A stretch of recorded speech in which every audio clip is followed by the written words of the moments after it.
ॐ अज्ञानतिमिरान्धस्य ज्ञानाञ्जनशलाकया चक्षुरुन्मिलितं येन तस्मै श्रीगुरवे नमः। नमो ॐ विष्णुपदाय कृष्णप्रेष्ठाय भूतले श्रीमते भक्तिवेदान्ता स्वामिन्येति नामिने। नमस्ते सरस्वती देवी गौरवाणी प्रचारिणे निर्विशेषा शून्यवादी पाश्चात्य देशधारिणे। हे कृष्णा करुणा सिंधु दीनबंधु जगत्पते गोपेश गोपिका कांता राधा कांता नमोस्तुते। तप्त कांचन गौरांगी राधे बृंदावनेश्वरी वृषभानुसुते देवी प्रणमामि हरिप्रिये। जय श्री कृष्ण चैतन्य प्रभु नित्यानंद श्री अद्वैत गदाधर श्रीवासादि गौर भक्तवृंद। हरे कृष्णा कृष्ण कृष्ण हरे हरे, हरे राम राम राम हरे हरे। हरे हरे कृष्णा कृष्णा हरे कृष्णा हरे कृष्णा कृष्ण कृष्ण हरे कृष्ण हरे हरे हरे हरे हरे राम राम हरे हरे राम राम राम राम हरे हरे हरे। हरे। हरे कृष्ण कृष्ण कृष्ण हरे हरे, हरे राम राम राम हरे हरे। हरे हरे कृष्णा कृष्णा हरे हरे कृष्णा कृष्णा कृष्ण कृष्ण कृष्ण कृष्ण हरे हरे हरे हरे हरे हरे हरे हरे हरे राम राम हरे हरे हरे राम राम राम राम राम राम राम हरे राम हरे हरे हरे। हरे हरे। हरे कृष्ण। वेरी हरे गुड। कृष्ण माताजी। हरे कृष्ण माता जी। हरे कृष्ण माताजी। హరే కృష్ణ. సో ఈరోజు 5వ అధ్యాయం ప్రారంభిద్దాము. నిన్న అధ్యాయం పేరు దివ్య జ్ఞాన్. ప్రతి అధ్యాయానికి యోగం అనే పేరు ఉంటుందని మీరు ఫస్ట్ లెవెల్లోనే మనం చెప్పుకోవడం జరిగింది. సో ఎందుకు యోగా అనే పేరు ఉంటుందో మీకు తెలిస్తే చాట్ బాక్స్లో టైప్ చేయండి. ప్రతి అధ్యాయానికి యోగా అని ఎందుకు పేరు ఉంటుంది అనేది చాట్ బాక్స్లో టైప్ చేయండి. ఆన్సర్ తెలిస్తే చూద్దాము.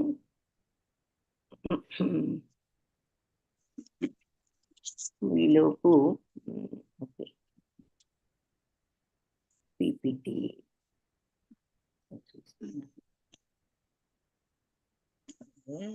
ఓకే అందరు మ్యూట్ ఉంటుంది.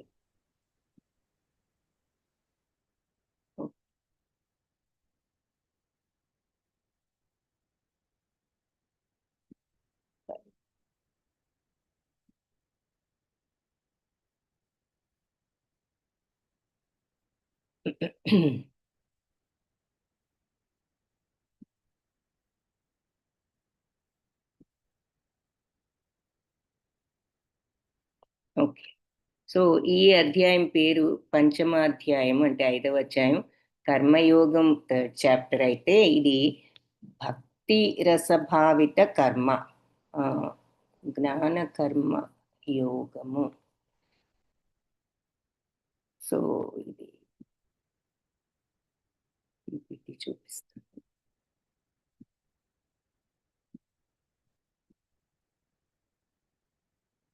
ఓకే.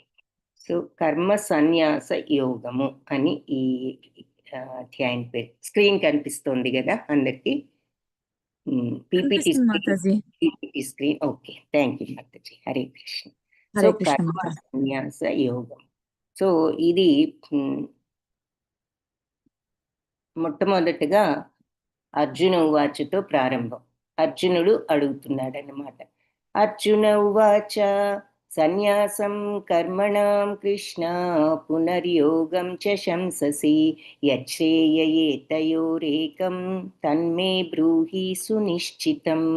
సో ఏమంటున్నాడు, సన్యాసం మరి చెయ్యి, ఈ కర్మలన్నీ త్యాగం చేయాలి సన్యాసం పద్ధతిలో మళ్ళీ అని చెప్పి, తర్వాత ఏమో మరి ఇప్పుడేమో ఇలా భక్తితో పని చేయాలని చెప్తున్నావు, మరి ఏ పనైనా ఈ రకంగా భక్తిభావంతో భగవత్ సమర్పణ చేసి భగవత్ ప్రీతికి కలిగించే విధంగా చేయాలని చెప్పుకున్నాం కదా. సో అర్జునుడికి మళ్ళీ కొద్దిగా కన్ఫ్యూజన్ వచ్చిందన్నమాట. అంటే మరి ఆయనకే రావచ్చు, మనబోటి వాళ్ళకి ఎక్స్ప్లెయిన్ చేయడానికి కూడా ఇంకా ఇంకా డీటెయిల్గా అడగొచ్చు, మనందరికి కూడా వస్తుంది. ఒక్కసారి విన్నంత మాత్రాన విషయం మనకి క్లారిటీ తెలియకపోవచ్చు. అందుకని అడుగుతున్నాడు. సన్యాసం మొదటేమో ఇట్లా సన్యాసించమన్నావు, అంటే పనిని వదిలిపెట్టమన్నావు, ఇప్పుడేమో భక్తితో పని చేయమని అంటున్నావు. అసలు ఈ రెండిట్లో యచ్ఛ్రేయయేతయోరేకం, ఈ రెండిట్లో ఏది శ్రేయస్కరం? తన్మే, నువ్వే నాకు బ్రూహి, చెప్పు, సునిశ్చితం, నిశ్చయంగా నాకు చెప్పు, అసలు ఏది ఈ రెండిట్లో ఎక్కువ శ్రేయస్కరం?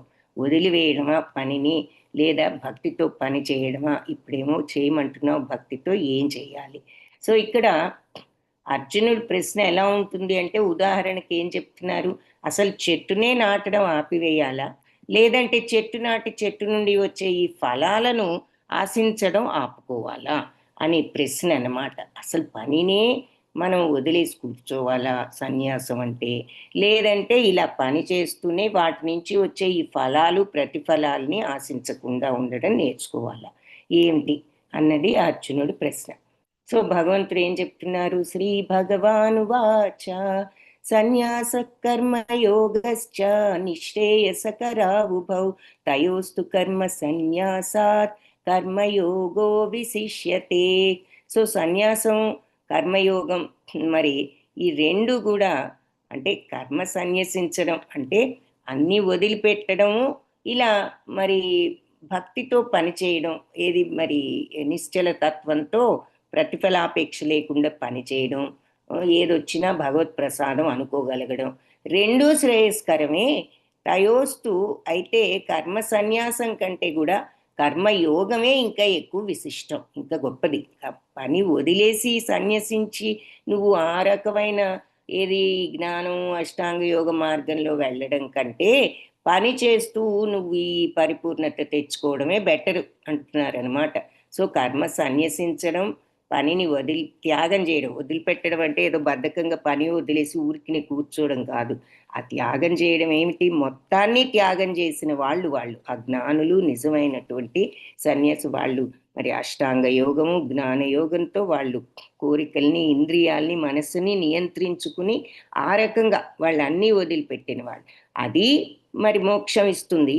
ఇలా కర్మయోగంలో నీ డ్యూటీ నువ్వు ఈ రకంగా చేసినా ఇది మోక్షం ఇస్తుంది. కానీ రెండింటిలో కూడా ఈ పనిని పూర్తిగా త్యజించి ఆ మార్గంలోకి వెళ్ళడం కంటే ఇలా భగవంతుడి కోసం అర్పించి నీ పని డ్యూటీ నువ్వు నిర్వహించడమే ఇంకా మంచిది ఈ రెండిట్లోకి అంటున్నారు. భగవంతుడు కూడా ఇలా జ్ఞానయోగంలో అష్టాంగ యోగ మార్గాల కంటే నీ డ్యూటీస్ నువ్వు సక్రమంగా ఈ విధంగా చేస్తూ ఏదొచ్చినా భగవత్ ప్రసాదం అనుకోగలిగితే ఈ కర్మయోగ మార్గమే ఇంకా మంచిది అంటున్నారనమాట. సో అయితే ఎలా కర్మ చేయాలో మళ్ళీ చెప్తున్నారు. మనం 3rd చాప్టర్లో చెప్పారు, 4th చాప్టర్లో చెప్పారు, ఇప్పుడు 5th చాప్టర్లో కూడా మళ్ళీ ఇంకా డిసైసివ్గా క్లారిటీ కోసం చెప్తున్నారు. ఎలా, నా కోసం అర్పించి చెయ్యి, అప్పుడు ఆ ప్రతిఫలం ఏదో నేను అందిస్తా, ఏది అందించినా నువ్వు ప్రసాదంగా స్వీకరించు, ఆ ప్రతిఫలం గురించి నువ్వు ఆలోచించకు, నువ్వు పని సక్రమంగా నాకు అర్పించి చేయడం వరకు నువ్వు చెయ్యి, ఇక ప్రతిఫలం మీద నువ్వు దృష్టి ఉంచకుండా నువ్వు పని మీద దృష్టి ఉంచి నీ పనిని నువ్వు నిర్వర్తించు, అలా చెయ్యి, భగవదర్పితంగా చెయ్యి అని చెప్తున్నారు. సో అంటే ఇక్కడ చిన్న ఎగ్జాంపుల్, అంటే ఈజీ అండర్స్టాండింగ్కి, భక్తుడు కానివాడు ఏదొచ్చినా అంత నాదే, నా కష్టార్జితమే, నేనే చాలా కష్టపడి పనిచేశాను, సంపాదించుకున్నాను అనుకుంటాడు. అదే భక్తుడైన వాడు ఏదొచ్చినా భగవత్ ప్రసాదం అనుకుంటాడు. సో తేడా అన్నమాట ఆ భావంలో. ఇద్దరికీ ఒకటే పని, ఒకటే జీతం, కానీ ఒకరు ఎలా ఆలోచిస్తున్నారు, ఇంకొకరు భక్తుడు ఎలా ఆలోచిస్తున్నాడు, భక్తుడు కానివాడు ఎలా ఆలోచిస్తున్నాడు అన్నది. సో అంతా మన యొక్క మనస్తత్వం మీద, మన ఏ విధంగా మన మైండ్ ఆలోచిస్తోంది, పనిచేస్తోంది అన్న దాని మీదే కంప్లీట్గా అన్నీ ఆధారపడి ఉన్నాయి. సో మనం ఈ రకమైన ఆలోచనతో ఏదొచ్చినా నిశ్చలతతో, గర్వం పడకుండా, లాభం వచ్చినప్పుడు నష్టం వచ్చినప్పుడు దుఃఖపడకుండా, నిశ్చలంగా ఉన్నప్పుడు ఏదైనా ఇక భగవంతుడి నిర్ణయం ఇది, ఆయన ఇది ఇవ్వాలనుకున్నారు, ఇచ్చారు, కారణం ఏమిటో ఆయనకు తెలుసు, నాకు తెలియదు. నేను కష్టపడి పనిచేశాను, ఎందుకు రాలేదని మనం అనుకోవచ్చు. మనకి ఏ జన్మలో ఏది ఎప్పుడు ఎలా జరగాలనుందో మన కర్మానుసారం జరుగుతుంది. అది జరిపించటం ఈ ప్రకృతి యొక్క లా, అది nature, law of the nature, అది కర్మ సిద్ధాంతం అనేది. మరి అందుకని ఇప్పుడు తప్పు చేసిన వాడికి శిక్ష ఎలా తప్పదో, మనకు కూడా మన కర్మబంధానుసారం మనకి జీవనం తప్పదు. సో అది. సో ఏది ఏమైనా మనకు తెలియక మనం అనుకుంటాం, ఇలా అంత మంచి వాళ్ళు, పాపం వాళ్ళకి ఇది జరిగిందేమిటి, దేవుడు ఇలా చేశాడేమిటి వాళ్ళకని. మనకు అన్నీ తెలిసినట్లు మనం ఆలోచిస్తూ ఉంటాం. మనం చూసేది ఈ రోజున మనకి తెలిసిన విషయాలు, భగవంతుడికి ఎన్నో జన్మల విషయాలు తెలుసు. సో ఎవరికి ఏది అన్నీ మన యొక్క ఓన్ బిహేవియరే మనకి తిరిగి వస్తుంది. గోడకు కొట్టిన బంతి వెనక్కి ఎలా వస్తుందో, మన యాక్షన్స్ ఏదైనా ఉంటే వాటి యొక్క రియాక్షన్స్ అన్నీ మరి మనకే వస్తాయి, మనం ఏ భావాలతో చేస్తున్నాము. అందుకే ఏ భావాలు వద్దు, మనసుని నిశ్చలంగా ఉంచుకో, నువ్వు నీ డ్యూటీని నువ్వు ఈ రకంగా చెయ్యి. దాని గురించి రాగాలు ద్వేషాలు ఏర్పరచుకున్నావంటే మళ్ళీ అవి నీకే వెనక్కి వస్తాయి, ఆ బంధాలన్నీ అని చెప్పి. ఆ నిశ్చలత ఎందుకు అవసరం అంటే, మరి ఇలాంటి రియాక్షన్స్ అన్నీ లేకుండా నిశ్చలంగా ఉన్నప్పుడు ఇవేవి మళ్ళీ మనకు ఆ రియాక్షన్స్ మన మీదకి మళ్ళీ రాకుండా మనల్ని అందుకే జనన మరణ చక్రం నుంచి విముక్తి చేస్తాయి. సో ఏది ఏమైనా, సో భగవంతుడు రెండిట్లోకి కర్మ చేయడమే మంచిది, కర్మని వదిలివేయడం కంటే. రెండు మోక్షాన్ని ఇస్తాయి, కానీ ఆ మార్గం కంటే ఇంకా ఇదే మంచిది అన్నారు. ఇంకేమంటున్నారు, జ్ఞేయస నిత్య సన్యాసి యో నద్వేష్టన కాంక్షతి నిద్వంద్వో హి మహాబాహో సుఖం బంధాత్ ప్రముచ్యతే. జ్ఞేయస నిత్య సన్యాసి. ఎవరు నిత్య సన్యాసులు? ఎవరైతే నద్వేష్టి న కాంక్షతి, ద్వేషించరో కాంక్షించరో, కోరుకోరు, దేన్ని ద్వేషించరు కాంక్షించరు. దేన్ని అంటే ఇక్కడ స్పెసిఫిక్గా కర్మ ఫలాన్ని ద్వేషించరు కాంక్షించరు అంటున్నారనమాట. సో కర్మఫలాన్ని ద్వేషించరు కాంక్షించరు అన్నప్పుడు దాని ఒక నిమిషం, 18 క్లాస్ స్టార్ట్ అయింది, మెసేజ్ పెడతాను. కొంతమంది మెసేజ్ చూసుకుంటేనే జాయిన్ అవుతారేమో మరి.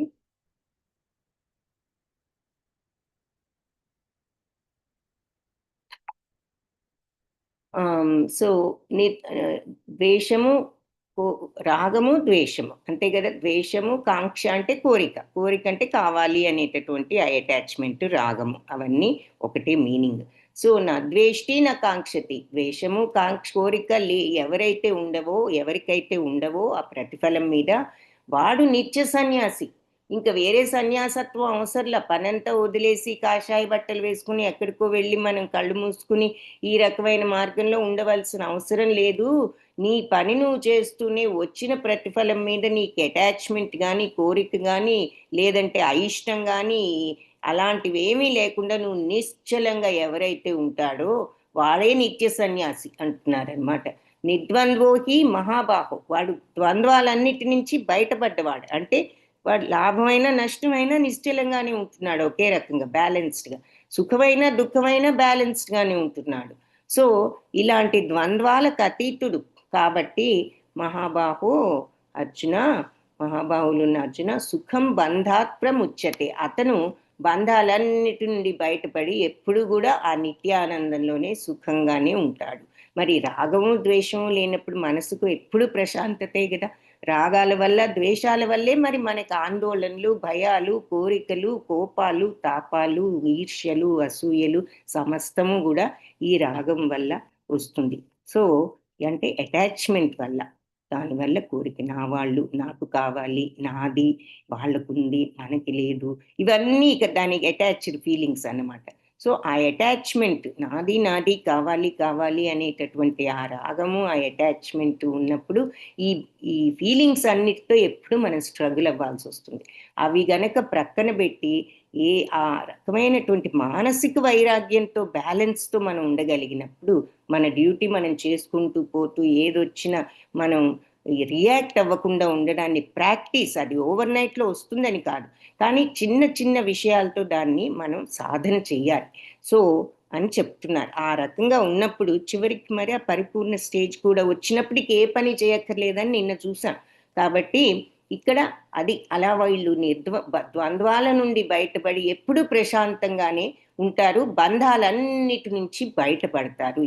ఇలా ఉన్న వాళ్ళకి కర్మబంధాలు ఏర్పడవు. కర్మబంధాలు ఏర్పడవంటే అర్థం ఏమిటి? కర్మబంధాలు ఏర్పడకుండా ఉంటే ఏం జరుగుతుంది? ఏర్పడితే ఇప్పుడు ఏమైందంట, కర్మబంధాలు ఏర్పడకుండా ఎందుకు ఉండాలి అనే డౌట్ వస్తే రావచ్చు. సో ఎవరికైనా ఆన్సర్ తెలుసా? కర్మబంధాలు ఏర్పడినప్పుడు ఏమవుతుంది? జనన మరణ చక్రాల నుండి విముక్తి పొందుతారు, మళ్ళీ జన్మించకుండా ఉంటారు. Very good, correct, very good. Basic question, very good answer వచ్చింది, సంతోషం. హరే కృష్ణ, ధన్యవాదాలు మాతాజీ. సో వాళ్ళు ఈ బంధాలన్నిటి నుంచి విముక్తిని పొందుతారు. సో దట్ మీన్స్ ఆటోమేటిక్గా మరి జనన మరణ చక్రంలో ఇక మళ్ళీ ఇటు రారు, భౌతిక ప్రపంచంలో కంటే ఎక్కడికి వెళ్తారు? మరి ఆధ్యాత్మిక ప్రపంచాన్ని, భగవంతుణ్ణి పొందుతారు అని చెప్తున్నారు. సో ఎవరైతే ఈ కర్మ, ప్రతి అధ్యాయానికి యోగం అనే పేరుంది, ఎందుకు అని చెప్పి అడిగాను, మరి ఆ ఆన్సర్ ఒక్కటి కూడా రాలేదు. ఎవరైనా పెట్టగలిగితే ఆన్సర్ పెట్టండి, ఈ లోపు మిగిలిన ఆన్సర్స్ చూద్దాము. జాగిరి యాదగిరి ప్రభుజీ, భగవంతుడైన కృష్ణుణ్ణి భక్తుడు చేరుకునే మార్గాన్ని ఆన్సర్ చెప్పారు. భక్తుడు చేరుకునే మార్గాన్ని యోగం అంటారు. ఎక్సలెంట్, వెరీ గుడ్, ధన్యవాదాలు ప్రభుజీ. సో భగవంతుడితో కనెక్షన్ అంటాం. కనెక్షన్ అంటే ఏమిటి? ఎవరైతే ఆయన తత్వాన్ని తెలుసుకోగలుగుతారో, మరి ఆయనని చేరుకునే విధానాన్ని తెలుసుకోగలుగుతారు. తెలుసుకోవడం అంటే మాటలతో కాదు, మాటలతో మనం కూడా చదువుతున్నాం ఈ మీనింగ్స్ అన్నీను, కానీ ప్రాక్టికల్గా ఆ స్టేజ్కి ఎవరైతే వెళ్ళగలుగుతారో, ఆ యోగా స్టేజ్కి, ఆ కనెక్షన్ స్టేజ్కి, అది చెప్పేటటువంటి శ్లోకం. యోగం అంటే ఏమిటన్నా ఆన్సర్ చెప్పారు. ప్రతి అధ్యాయానికి యోగం అనే పేరు ఎందుకు వచ్చిందో ఇంకా ఆన్సర్ రాలేదు. అది ఎవరైనా తెలిస్తే చెప్పగలిగితే చెప్పండి. అనూష మాతాజీ, భగవంతుడితో ఎలా కనెక్ట్ అనేది యోగం. మన ప్రతి అధ్యాయంలో భగవంతుడితో ఎలా కనెక్ట్ అవ్వాలో చూస్తాం. ఎక్సలెంట్, ఇది కరెక్ట్ ఆన్సర్. ప్రతి అధ్యాయానికి యోగం అని ఎందుకు పేరు వచ్చింది అంటే, ప్రతి అధ్యాయంలోనూ భగవంతుడితో ఏ రకంగా భగవంతుడిని పొందవచ్చు అనేది కనీసం ఒక్క శ్లోకంలోనే ఉంటుంది. అందుకని ప్రతి అధ్యాయానికి యోగం అనే పేరు వచ్చింది. ఈ అధ్యాయంలో ఆల్రెడీ మనం ఇక్కడ చూస్తున్నాం, ఈ శ్లోకంలోనే ఉంది. ఏది? నద్వేష్టి, ఎవరైతే నద్వేష్టి నకాంక్షతి, ద్వేషించడో కోరుకోడో దేన్ని, ప్రతిఫలాలని, పని యొక్క ఫలాలను, వాళ్ళు నిత్య సన్యాసులు, నిర్ద్వంద్వులు, అంటే ద్వంద్వాలకు అతీతులు, ఏదైనా ఒకటే అనే స్టేజ్కి వెళ్ళిన వాడు అనమాట. ద్వంద్వాలంటే ఆపోజిట్స్, సుఖము దుఃఖము లాభము నష్టము శత్రువు మిత్రుడు, ఇవన్నీ ద్వంద్వాలు. నిర్ద్వంద్వు అంటే ద్వంద్వాలకు అతీతుడు, అన్నిటి పట్ల అందరి పట్ల ఒకే రకంగా ఉంటాడు. సో సుఖమైన దుఃఖమైన శత్రువైన మిత్రుడైన అన్నీ ఒకటే.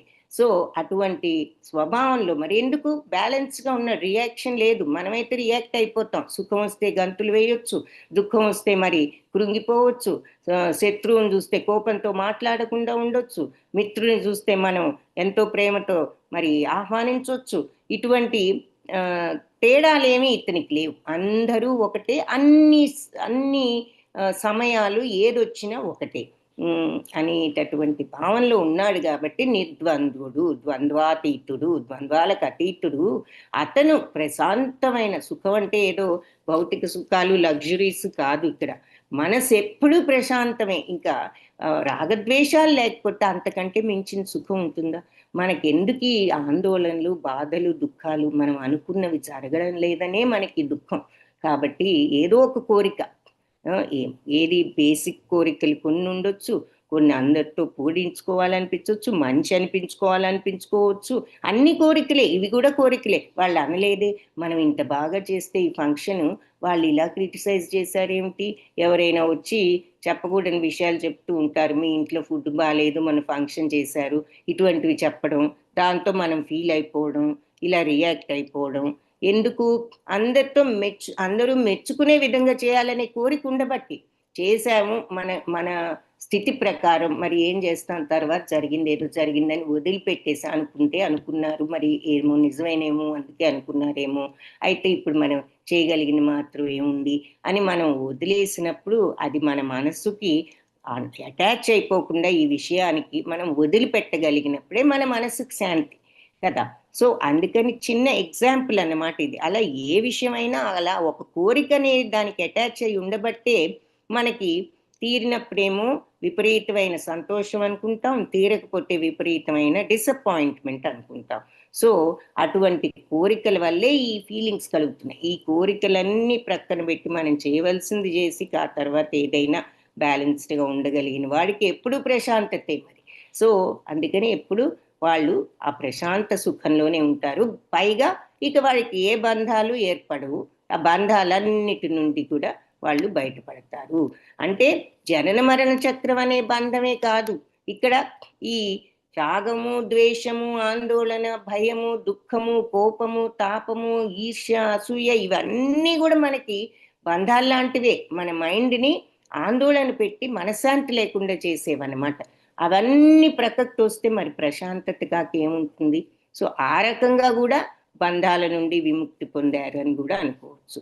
సో అలాంటి నిశ్చల స్థితిలో ఏ చెడు ఆలోచన, కల్మషం లేని శుద్ధమైన తత్వం ఉన్నప్పుడే మరి జనన మరణ చక్రం నుంచి విముక్తి వస్తుంది. మనకి ఇహలోకంలో కూడా ఈ ప్రశాంతత అనేది వస్తుంది. సో వాళ్ళు నిత్య సన్యాసులు, పని మానేసి కూర్చోక్కర్లేదు అని చెప్తున్నారు. సో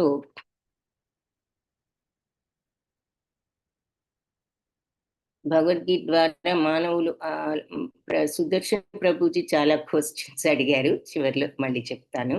నేను ఆన్సర్స్ కోసం చూస్తున్నాను. నిన్నటి చాప్టర్లో అసలు మనం ఏం చూసామన్నది నాకు కావాల్సిన ఆన్సర్స్ అవి ఏమీ రాలేదు, ఒక్క ఆన్సర్ కూడా రాలేదు. క్వశ్చన్స్ చాలా వచ్చాయి.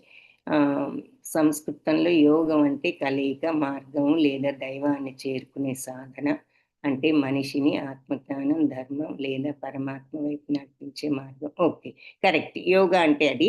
ప్రతి అధ్యాయానికి యోగా అనే పేరు ఎందుకు వచ్చింది అనేది మన ప్రశ్న. ఎందుకు వచ్చింది అంటే ప్రతి అధ్యాయంలో ఈ యోగా స్థితికి ఎలా వెళ్ళాలి అనేటటువంటిది ఉన్నది కాబట్టి ఆన్సర్ ప్రతి అధ్యాయంలోనూ. అందుకు ప్రతి అధ్యాయానికి యోగం అని చెప్పి పెట్టారు. Okay, all right. నెక్స్ట్ 5.3 చూసాం కదా. నెక్స్ట్ సో ఇక్కడ 29. సో ఈరోజు 15 శ్లోకాస్ చూద్దాము, రేపు మిగిలిన 15 శ్లోకాస్ చూడవచ్చు. థర్డ్ శ్లోక లో ఎవరైతే మరి ద్వేషము, రాగము రెండు లేకుండా నిశ్చయంగా ఉంటారో వాళ్ళు నిత్య సన్యాసులు అని చెప్పి అడుగుతున్నారు అని చెప్పారు. సో ఫోర్త్ దాంట్లో సాంఖ్యయోగౌ పృథగ్బాల ప్రవదంతిన పండితా ఏకమప్యాస్థిత సమ్యక్ ఉభయోర్విందతే ఫలం. సో కేవలం అజ్ఞానులే భక్తి యోగము, భౌతిక జగత్తు యొక్క విశ్లేషణాత్మక అధ్యయనానికి భిన్నమైనది అంటారు. అంటే జ్ఞానం లేని వాళ్ళే మరి ఈ రెండు మార్గాల్లో ఈ మార్గాలన్నీ డిఫరెంట్ అంటారు. కర్మయోగము మరి ఈ ఆత్మకు సంబంధించిన తత్వము ఇవన్నీ డిఫరెంట్ అనుకుంటారు. కానీ ఈ రెండు మార్గాల్లో దేనినైనా మనం కంప్లీట్గా అనుసరించామంటే మనకి ఏది వీలైతే అది రెండిటి ఫలాలను కూడా మనిషి పొందగలడు అని చెప్పి పండితులు చెప్తున్నారు. ఇందాకే చెప్పారు కదా, అంటే కర్మయోగమా లేదా జ్ఞానయోగమా. జ్ఞానయోగం అంటే ఆత్మతత్వము, ఇంద్రియాలు, మనస్సును నియంత్రించుకుని ఆ రకంగా ఎనలిటికల్గా ఆలోచించి అన్ని వదిలి ఈ వైరాగ్యాన్ని అలా తెచ్చుకోగలగడం జ్ఞానయోగం. కర్మయోగం అంటే మన పనులు మనం చేస్తూనే ఈ నిశ్చలత్వంతో ఉండగలగడం.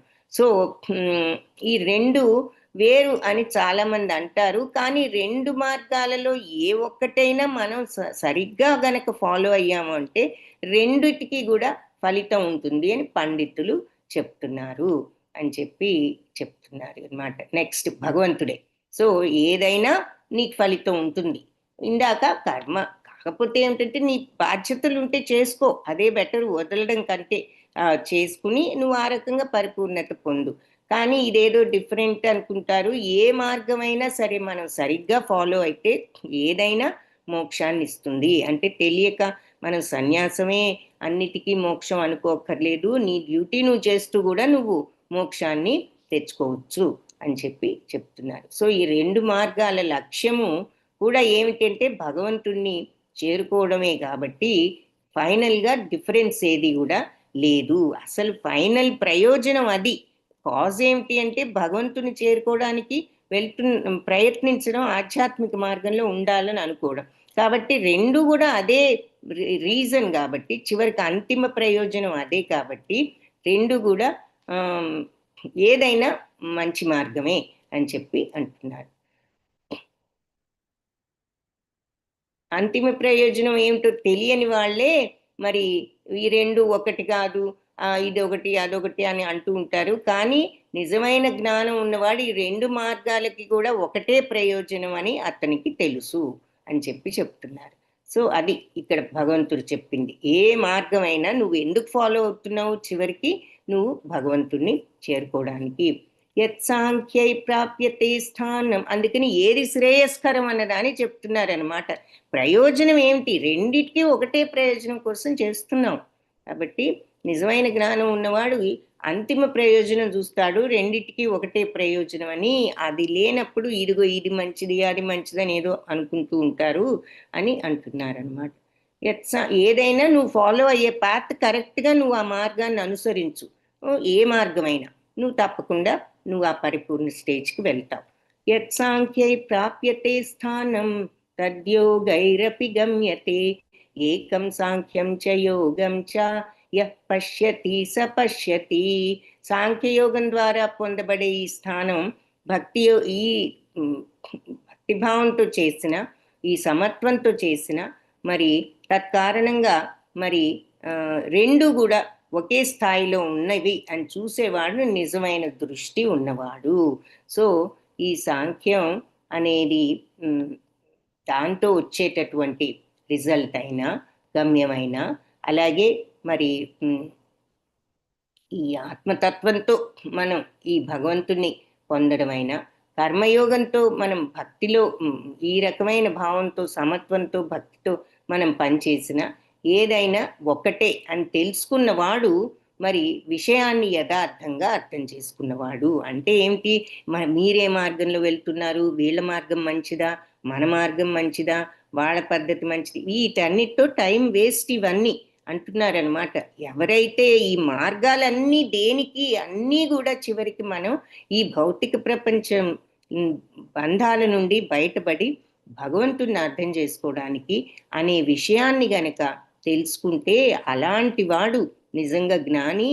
వీడి మార్గంలో వెళ్తున్నాడు, నేను సన్యాసిని, నా మార్గమే గొప్పది ఇలా అనుకోవడం కంటే, ఎవరు ఏ మార్గంలో వెళ్ళినా కరెక్ట్ అయిన విధంలో వెళ్తే ఎవరికైనా ప్రయోజనం, అసలు వెళ్ళవలసింది ఏమిటి, చేయవలసింది ఏమిటి అని చూసేవాడు నిజమైన దృష్టి ఉన్నవాడు. కానీ ఈ మార్గాలు గొప్పలు, ఇది నీది బెటరు, నాది బెటరు అంటూ ఇటువంటి వాటితో కాలక్షేపం చేసేవాళ్ళు నిజమైన జ్ఞానం ఉన్నవాళ్ళు కాదు అని చెప్తున్నారు భగవంతుడు. సో అక్కడ నువ్వు చేయవలసిన సాధన అనేది ఏ మార్గంలో ఉన్నా నువ్వు కరెక్ట్గా చెయ్యి, అది ముఖ్యం.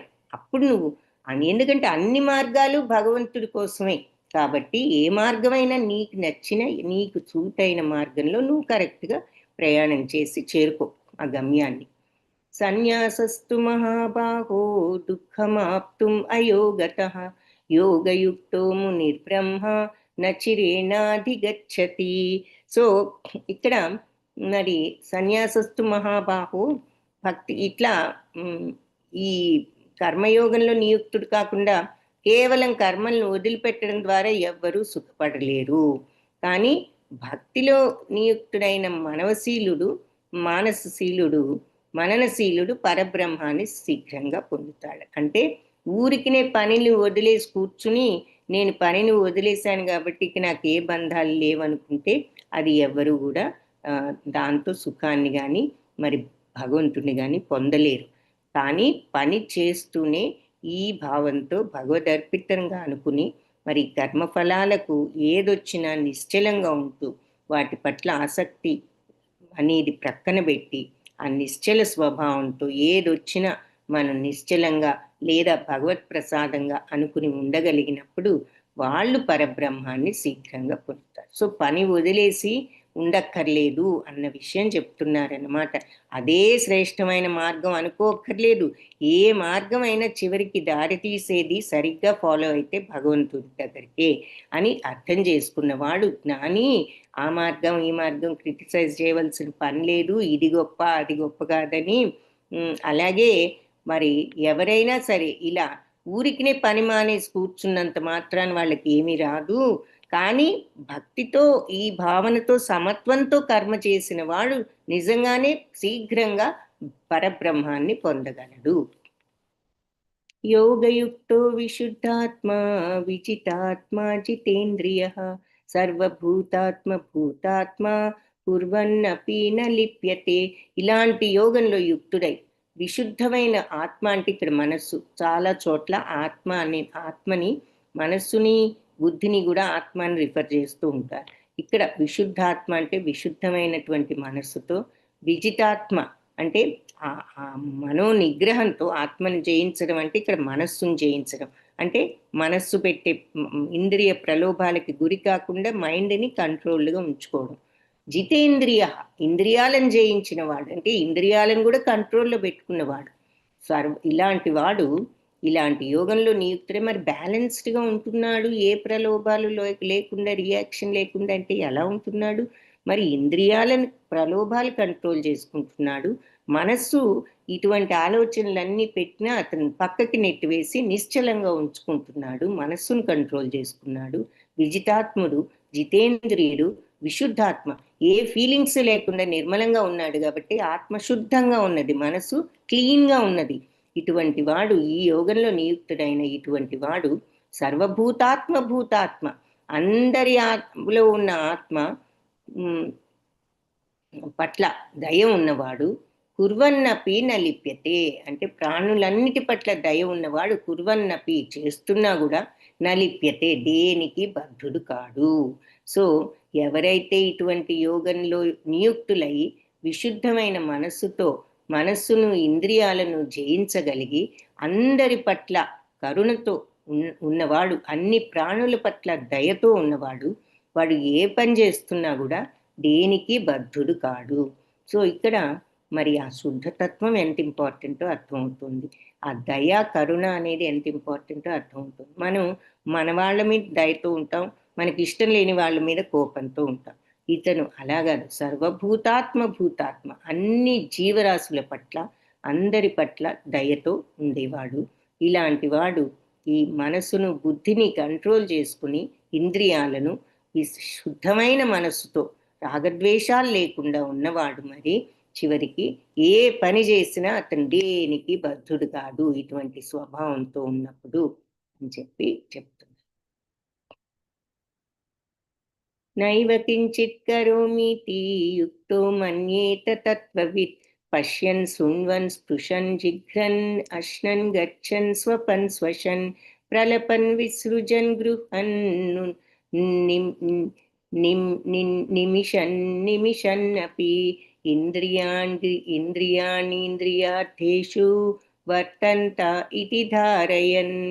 సో పశ్యన్ అంటే అతను చూడటం కానీ, శృణ్వన్ వినడం కానీ, స్పృశన్ తాకడం కానీ, జిగ్రన్ వాసన చూడటం కానీ, అశ్వన్ తినడం కానీ, గచ్చన్ నడవడం కానీ, స్వపన్ నిద్రించడం కానీ, శ్వసన్ ఊపిరి శ్వాస పీల్చడం కానీ, ప్రలపన్ మాట్లాడుతూ, విసృజన్ అంటే విరుస్తూ, గృహ్ణస్ గ్రహిస్తూ అంటే గ్రహించడం అంటే చూపులతో చూసేది గ్రహించవచ్చు, చెవులతో శబ్దాన్ని గ్రహించవచ్చు, నోటితో ఆహారం గ్రహించవచ్చు, ముక్కుతో వాసన గ్రహించవచ్చు, ఇవన్నీ గ్రహించడం.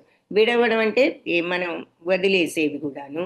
ఉన్మిషన్ తెరుస్తూ నిమిషన్ మూయిచు అపి ఇవన్నీ చేస్తున్నా కూడా ఇంద్రియార్థేషు ఇంద్రియాలు ఇంద్రియార్థాలందు వర్తంతే వర్తిస్తున్నాయి, అవేవో చేసుకుంటున్నాయి అని భావిస్తాడు.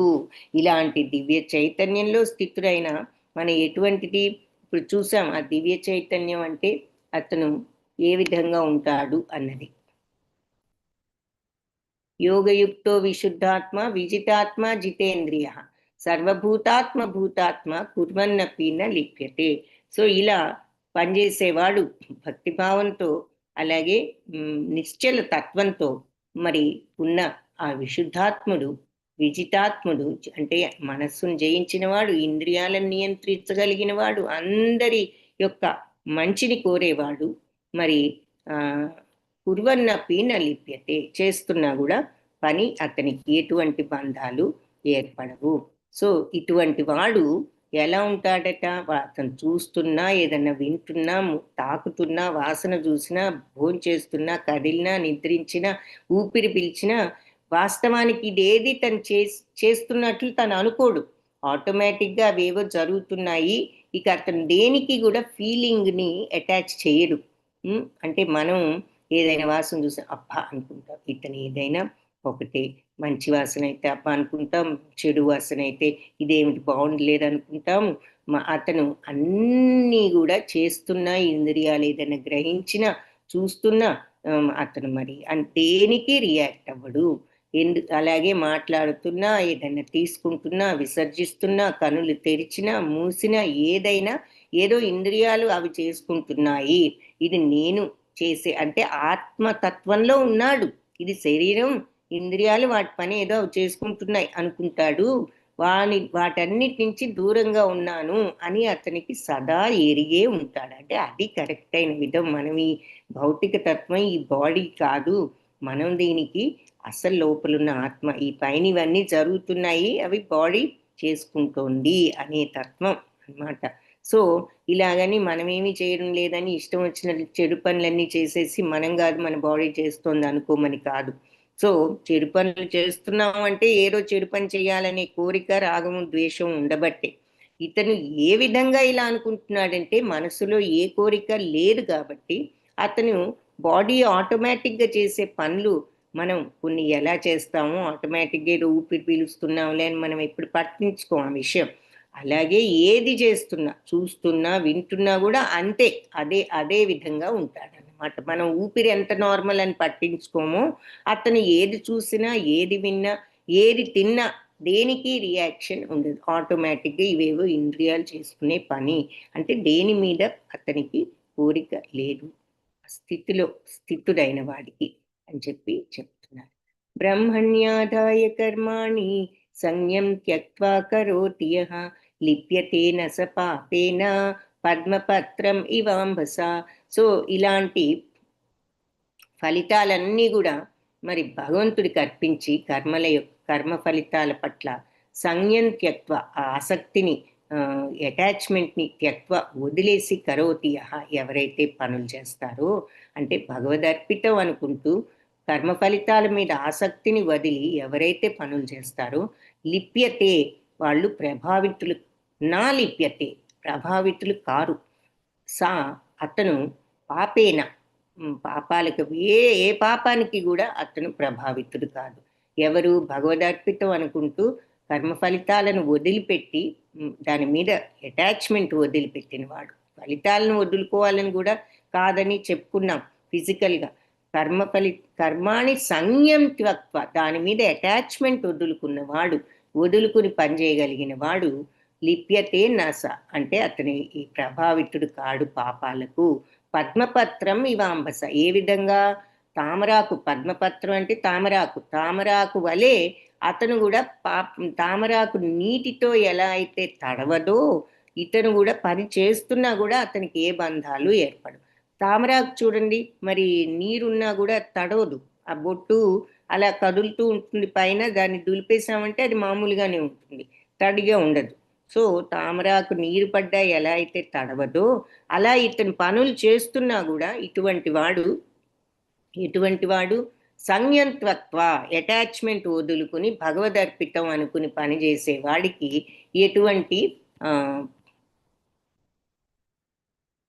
పాపము ఏది కూడా వాళ్లకు ఉండదు, ప్రభావితులు కారు ఈ కర్మల వల్ల అని చెప్తున్నారు. ఎలా అంటే తామరాకు మీద నీటి బొట్టు వలె అని ఇక్కడ మనకది పద్మపత్రం అన్నదానికి చూపిస్తున్నారు. ఈ నీరు పైనే ఉంటుంది, అది దులిపేసామంటే దానికి ఏది ఉండదు.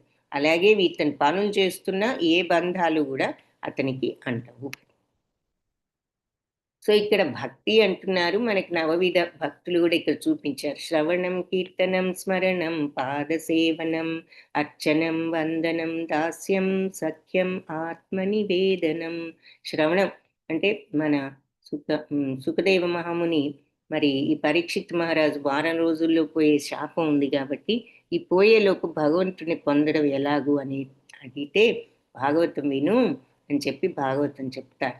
సో శ్రవణం, అలాగే కీర్తన, మరి మీరాబాయి ఆవిడ ఈ కీర్తనలతోనే భగవంతుని పొందింది. స్మరణం, భగవంతుడి నామాన్ని తలుచుకోవడం. హరిదాస్ ఠాకూర్ ఆయన ఒక ముస్లిం మతస్థుడు, మరి ఈ హరే కృష్ణ మహామంత్రాన్ని మీద ఎంతో ఆసక్తితో చైతన్య మహాప్రభు దగ్గరికి వెళ్తాడు భయపడుతూ, ముస్లిం మతస్థుడిని నాకు చెప్తారో లేదో, నేను అర్హుడినో కాదు అని. అయితే చైతన్య మహాప్రభు ఎంతో ఆదరంతో ఆయన్ని పిలిచి మంత్రదీక్షని ఇచ్చి ఆయన్ని ఆదరించారు. అప్పుడు ఆయన ఎప్పుడు నిత్యం నామాన్ని స్మరిస్తూనే ఉండేవాడు. అందుకే ఆయనకి నామాచారి అనే బిరుదు కూడా ఉందన్నమాట. మీరు మంగళహారతి అటెండ్ అవుతున్నారు లేదో మరి తెలియదు, అటెండ్ అయితే మాత్రం మీరు చూస్తారు, ఎప్పుడు నామాచారి హరిదాస్ ఠాకూర్కి జై అని చెప్తూ ఉంటారు లాస్ట్లో. సో ఆయన అలా ఎప్పుడు నామజపం చేస్తూ ఉండేవాడు. తర్వాత పాదసేవనానికి మరి లక్ష్మీదేవి ఆవిడ ఎప్పుడు భగవంతుడి పాదాల దగ్గరే ఉంటూ ఉంటుంది కాబట్టి అర్చనకి బెస్ట్ ఎగ్జాంపుల్ పృథు మహారాజు. తర్వాత ఆయన ఒక భాగవతంలో ఉంటుంది ఆయన స్టోరీ, ఒక గొప్ప రాజు, ఆయన మహాభక్తుడు. సో ఆయనని ఎగ్జాంపుల్గా చెప్తారు పూజలకు వాటికి. వందనం, ధ్రువ మహారాజు స్టోరీ వినే ఉంటారు భాగవతంలో. ఉత్తానపదుడు అనే ఆయన మరి ఈ స్వయంభూ మనువు కొడుకు, ఆ ఉత్తానపదుడు కొడుకు ఈ ధ్రువ మహారాజు. ఆయన మరి సవతి తల్లి తండ్రి దగ్గర కూర్చొనిపోవడం, రాజ్యార్హత లేదనడంతో మరి వెళ్ళి తపస్సు చేసి భగవంతుడిని 6 నెలల్లో ప్రత్యక్షం చేసుకున్నాడు. ఆయనను వందనం అంటే మరి ప్రార్థన అని అర్థం. సో దానికి ఎగ్జాంపుల్గా ధ్రువ మహారాజుని చూపిస్తున్నారు. దాస్యభక్తికి గొప్ప ఉదాహరణ హనుమాన్జీ. అలాగే సఖ్యభక్తి అర్జునుడు. ఆత్మనివేదనం అంటే మొత్తాన్ని సమర్పించడం బలి మహారాజు. మరి ఆయన బలిచక్రవర్తి, భగవంతుడు వస్తాడు నిన్ను ఇలా అడుగుతాడు, నువ్వు ఇచ్చావంటే ఇంక అంతా అయిపోతుందని ముందుగానే చాలా సూక్ష్మ బుద్ధి ఉన్న గురువు గారు ఉంటాడు కదా, ఆయన శుక్రాచార్యుడు సలహా ఇస్తాడు, ఇచ్చావంటే ఇంక నీకేం ఉండదని. అప్పుడు తెలిసి కూడా ఏమంటాడు, భగవంతుడు అంతటి వాడే వచ్చి అడిగితే ఇంక నేను ఇవ్వకుండా ఉంటానా, నేను ఏదైనా ఆయనకు సమర్పిస్తానంటాడు. అలా ఆయన 3 అడుగులతో మరి అన్నీ కూడా ఇచ్చేయడం జరిగింది. ఆయన ఎగ్జాంపుల్ ప్లస్ గోపికల్ని గోపాలుని కూడా దీనికి ఎగ్జాంపుల్గా చెప్పుకోవచ్చు. ఆత్మనివేదన, సమస్తం భగవంతుడికి అర్పించిన వాళ్ళు. సో అది ఇక్కడ చూపిస్తున్నారు. ఇంతకీ మనకి ఇలా ఈ రకంగా జితేంద్రియుడు, ఇంద్రియ నిగ్రహం ఉన్న వాళ్ళు మరి వాళ్ళు ఏ పని చేసినా వాళ్ళకి ఏ బంధాలు దోషాలు ఉండవు. ఎలా అంటే తామరాకు మీద నీటి బొట్టులాగా వాళ్ళు ఈ అటాచ్మెంట్ను వదులుకుని పనిచేసిన వాడికి, భగవదర్పితంగా అనుకుని చేసిన వాడికి ఇక ఏ పాపాలు ప్రభావితులు కారు. అలాంటి కొంతమంది మరి భక్తులు వీళ్ళంతా పని చేసినా కూడా వీళ్ళు ఆ రకంగా చేయగలుగుతారు అని ఎగ్జాంపుల్స్ చూపిస్తున్నారు. సో పద్మపత్రం గురించి చూసాము ఎగ్జాంపుల్. సో నెక్స్ట్, కాయేన మనసా బుద్ధ్యా కేవలైరింద్రియైరపి యోగిన కర్మ కుర్వంతి సంయం త్యక్వాత్మశుద్ధయే. యోగులైన వాళ్ళందరూ ఇలా సంగత్వాన్ని వదిలి, అంటే అటాచ్మెంట్ వదిలిపెట్టి, రాగద్వేషాలు వదిలి ఆత్మశుద్ధి కోసం మాత్రమే వాళ్ళు ఈ శరీరంతోనూ మనసుతోనూ బుద్ధితోనూ ఇంద్రియాలతోనూ కర్మను చేస్తారు.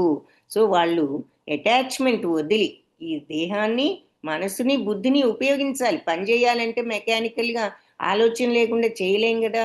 పని ఎలా కరెక్ట్గా చేయాలంటే బుద్ధి ఉపయోగించాలి, మైండ్ ఉపయోగించాలి, కాన్సన్ట్రేట్ చేయాలి, బాడీ కావాలి, చేతులు ఉండాలి, కాళ్ళు ఉండాలి, మరి ఇంద్రియాలు ఉండాలి, కళ్ళు అవన్నీ చూడాలి.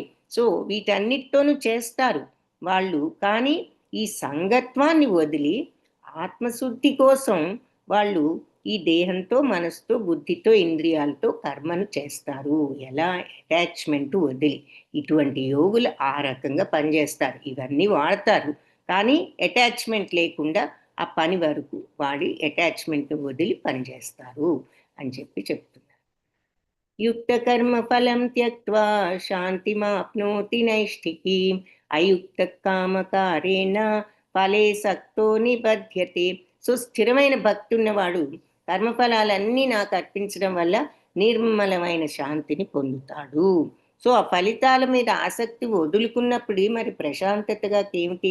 ఆ ఫలితం కోసమేగా ఆందోళన వస్తుందా రాదన్న భయము, యాంగ్జైటీ, వచ్చినప్పుడేమో మరి గర్వము, రానప్పుడేమో దుఃఖము, మరి అవతలగా వాళ్ళకు వచ్చిందనే అసూయ, ఇవన్నీ ఏర్పడుతున్నాయంటే కర్మఫలాల మీద ఆ విపరీతమైనటువంటి తాపత్రయం ఉండబట్టి.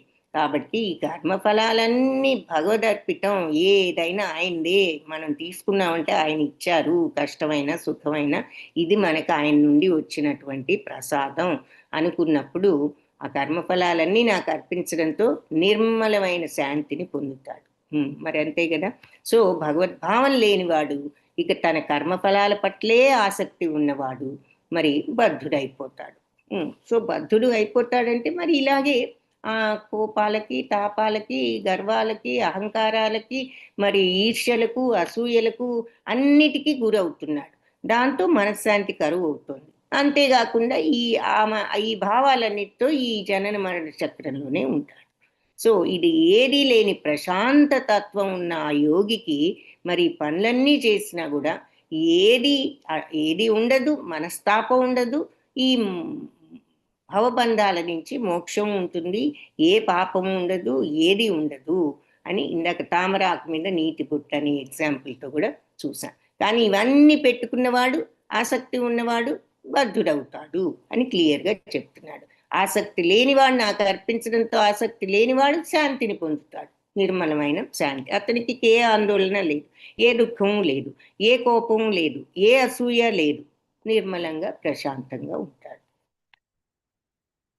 సర్వకర్మాణి మనసా సన్యస్యాస్తే సుఖం వశీ నవద్వారే పురే దేహి నైవ కుర్వన్న కారయన్. అన్ని కర్మలు కూడా మనస్సుతో సన్యసించిన వాడు. క్లియర్గా చెప్తున్నాను. నువ్వు శారీరకంగా ఆ కర్మలను నువ్వు ఫిజికల్గా వదిలేయకు, మనసుతో వదిలే. అంటే చెయ్యి కానీ మనసును వాటి మీద ఆ రిజల్ట్ మీద అటాచ్మెంట్తో ఉండకు అని అర్థం అన్నమాట. సో వచ్చేది కూడా తీసుకో కానీ నువ్వు మనస్సుతో వదులుకో, వాటి మీద ఆసక్తి వదులుకో. మనస్సుతో సన్యసించిన వాడు సుఖం వసి, అతను నిగ్రహం ఉన్నవాడు, సుఖంగా ఉండగలిగిన వాడు. ఎక్కడ? నవద్వారే పురే దేహి. ఈ నవద్వారాలున్న పురం ఏది? మన దేహాన్ని పిలుస్తున్నారు నవద్వారపురం అని. ఎందుకంటే 9 ద్వారాలు, 2 కళ్ళు, 2 ముక్కు రంధ్రాలు, మరి 2 చెవులు, 6 నోరు, 7 జననాంగాలు, 2 9. సో నవద్వారపురే దేహిలో, ఇటువంటి దేహంలో నైవ కుర్వన్న కారయన్, ఏమి ఎప్పుడు చేయించకుండానే ఉన్నట్లుగా ఉంటాడు, అన్ని పనులు చేస్తున్నా కూడా. సో ఈ దేహంలో ఉన్న మన ఈ ఆత్మ తన స్వభావాన్ని ఈ రకంగా కంట్రోల్ చేసుకోగలిగినప్పుడు, మానసికంగా కర్మలన్నింటినీ త్యజించినప్పుడు ఇక కర్మ చేయకుండా, కర్మకు కారణం కాకుండా ఈ నవద్వారపురంలో సుఖంగా ఉంటాడు. కర్మ చేయకుండా అంటే చేసినా చేయనట్లే, ఎందుకంటే అతను ఏ అటాచ్మెంట్తో చేయడం లేదు కాబట్టి. చేసినా చేయనట్టు ఇదేమిటబ్బా పని చేసి పని చేయలేదనిపించుకుంటున్నామేంటి, ఇంత కష్టపడి పని చేసి మనం చేసినట్లు కూడా కాదా అంటే ఇక్కడ అది కాదు, అనిపించుకోవాలి. ఇవన్నీ కోరికలు. ఆ కోరికలు అటాచ్మెంట్స్ లేకుండా డ్యూటీని చేసుకుపోతున్నారు కాబట్టే వాళ్ళకి ఏ బంధాలు లేవు, ఏ బాధలు, నిర్మలత్వం తప్ప ఏ ఆందోళన, భయాలు, కోపాలు, తాపాలు కూడా లేవు. సో అలా వాళ్ళు చేసినా చేయకపోయినా వాళ్ళ మనసు ఎప్పుడు ఒకే రకంగా ఉంటుంది కాబట్టి వాళ్ళు పని చేసినా ఒకటే, పని చేసినా కూడా వాళ్ళు కర్మకు కారణం కాదు. అంటే వాళ్ళకి బంధాలు ఏది ఏర్పడవు, ఏ మనశ్శాంతి లేని ఆలోచనలు ఉండవు. న కర్తృత్వం న కర్మాణి లోకస్య సృజతి ప్రభు న కర్మ ఫల సంయోగం స్వభావస్తు ప్రవర్తతే. సో వాళ్ళు తన దేహం అనే ఈ పురంలో ఈ దేహి కర్మల్ని సృష్టించడం కానీ, కర్మల యందు జనుల్ని ప్రేరేపించడం కానీ, కర్మ ఫలాలను సృష్టించడం కానీ చేయడు. సో అతను ఈ రకంగా కర్మలు అంటే కోరికలతో ఉన్నప్పుడు ఆ కోరిక తీర్చుకోవడానికి ఎక్స్ట్రా కోరికలు అనమాట ఇవన్నీ, నిత్యావసరాలు కాకుండా అది కావాలి ఇది కావాలని ఎన్నో అనవసర విషయాలు మనం కోరుకుంటూ ఉంటాం. దాంతో మరి అవి తీర్చుకోవడానికి అవస్థలు పడుతూ ఉంటాం. సో అలా కర్మలు సృష్టించుకోడు, వేరే వాళ్ళని అటువంటి పనుల్లో పెట్టడు. అలాగే కర్మ ఫలితాలని సృష్టించుకోడు, ఎందుకంటే అతను ఇలా కోరిక అటాచ్మెంట్ లేకుండా చేసుకుంటున్నాడు కాబట్టి కర్మ ఫలితాలు కూడా అతను క్రియేట్ చేసుకోవడం లేదు. కాబట్టి ఇదంతా కూడా ఎవరు చేస్తున్నారు అంటే చేసే వాళ్ళకు కూడా త్రిగుణాలే చేయిస్తున్నాయి. అంటే ఆ స్వభావం, నిన్న చూసాం కదా, అహంకారంతో మనమే చేస్తున్నాం అనుకుంటారు, కానీ వాళ్ళకి అసలు తెలీదు ఇలా ఒక త్రిగుణాలు ఉన్నాయి ఈ ప్రకృతిలో, అవన్నీ నేను అలవర్చుకుని వాటికి లోబడిపోయాను, అవి అందుకని నాతో తోలుబొమ్మలు ఆటలాడించినట్లు నన్ను ఈ పనులన్నీ చేయిస్తున్నాయి, ఇవంతా ఉంది. మనం ఆ గుణం అనే దాన్ని, ఆ స్వభావం అనే దాన్ని కంట్రోల్ చేసుకోవాలి అనేది మనకి నార్మల్గా మనం ఎవరూ ఆలోచించవు ఆ విషయం. అది చెప్తున్నారు. ఇదేమిటి పని మనమే చేస్తే గుణాలు చేయిస్తున్నాయి అంటున్నారు అనే డౌట్ వస్తే ఇక్కడ పాయింట్ అది. ప్రతి వాళ్ళని స్వభావం ప్రకారం పనులు చేస్తాం. స్వభావం అంటే సత్వరజస్తమో గుణాలే స్వభావం. సో ఇలాంటి స్వభావాలు ఉన్నాయి, ఇవి మనల్ని ఇంతగా ఎఫెక్ట్ అయ్యేటట్లు చేస్తున్నాయే. మన స్వభావాన్ని నియంత్రించుకుందాం. ఈ కోరికలను పుట్టిస్తోంది రజోగుణం, దాన్ని తగ్గించుకుందాం, కంట్రోల్ చేసుకుందాం అని మనం అనుకోం. సో అది ఈ త్రిగుణాలు చేయిస్తున్నాయని మళ్ళీ మళ్ళీ భగవంతుడు చెప్పడం ఏంటంటే రీజన్ చెప్తున్నారు. మీకు ఈ కోరికలు ఇవన్నీ కలుగుతున్నాయంటే ఈ రజోగుణం వల్ల. ఈ రజోగుణం ఈ త్రిగుణాలలో ఉన్నది. ఇది ఈ మీరు అలవర్చుకుని ఈ ప్రపంచంలో ఉన్న ఈ గుణాలతో ఈ మాయాతత్వాన్ని మీరు అలవర్చుకుని దాని యొక్క ప్రభావానికి గురవుతున్నారు. సో ఆ ప్రభావం ఏమిటో తెలుసుకుని దాన్ని కంట్రోల్ చేసుకోండి అని చెప్పి మనం చేసుకోవటానికి అసలు కారణాన్ని గురించి ఇంత వివరంగా భగవంతుడు ఇన్నిసార్లు అది చెప్పడానికి అర్థం అదన్నమాట. సో ఇక్కడ 14th చాప్టరు ఈ 14th శ్లోకం చూసాము, ఇక్కడితో ఆపుదాము. రేపు మళ్ళీ 15th నుంచి కంటిన్యూ చేయొచ్చు. సో అన్ని కర్మలు మనస్సుతో సన్యసిస్తే ఈ నవద్వారంలో సుఖంగా ఉంటారు అని చెప్పి భగవంతుడు చెప్పారు. సో నెక్స్ట్ ఇది అన్నీ కూడా ఈ గుణాల వల్ల ఈ రకమైనటువంటి ప్రవర్తన ఉంటుంది అలవర్చుకుని అని నెక్స్ట్ శ్లోకాలు చెప్తారు. ఆంఛాకల్పతరుభ్యశ్చ కృపా సింధుభ్య ఏవ చ పతితానాం పావనేభ్యో వైష్ణవేభ్యో నమో